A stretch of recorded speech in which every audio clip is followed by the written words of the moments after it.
Income తీసుకుంటారు. Right, అడిగితే మంది సార్ రోజుకు 300 వస్తాయి, 300. ఓకే, సరే మేడం బాగానే ఉంది.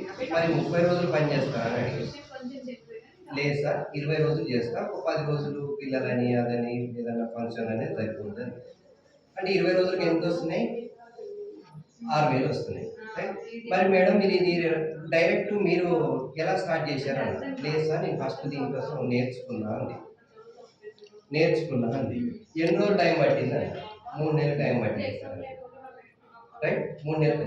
మరి టైం పెట్టగానే మీరు వెంటనే డబ్బులు వచ్చేస్తున్నాయా అన్నది, లేదు సార్ మిషన్ కొనుక్కున్నా. ఏమంది మిషన్ ఎంత అయింది మేడం అన్న, 10,000 ఖర్చు అయింది.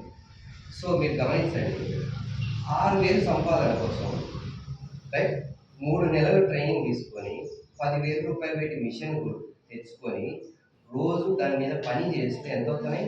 నెలకి 6,000 వస్తుంది. పోనీ అక్కడ 60,000 అవుతాయా? ఆ ఇన్కమ్ 1,00,000 రూపాయలు అవుతా? కానీ కాదు. అర్థమైంది కదా?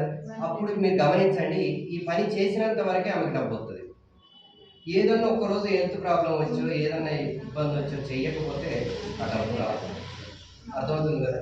కానీ ఇక్కడ చూసుకోండి, ఈ బిజినెస్లో మీలాంటి వ్యక్తులు ఒక 5-6 మంది కనుక మీరు తయారు చేసుకుంటే తర్వాత వాళ్ళు పని చేసినా మనకు డబ్బు వస్తూనే ఉంటుంది.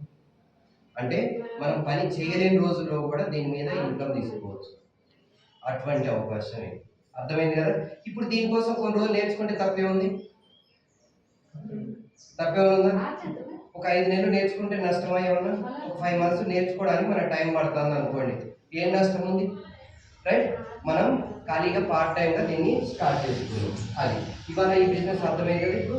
ఇప్పుడు ఈ బిజినెస్లో మనకి దేనికోసం వస్తున్నాం? డబ్బు కోసం, ఇన్కమ్.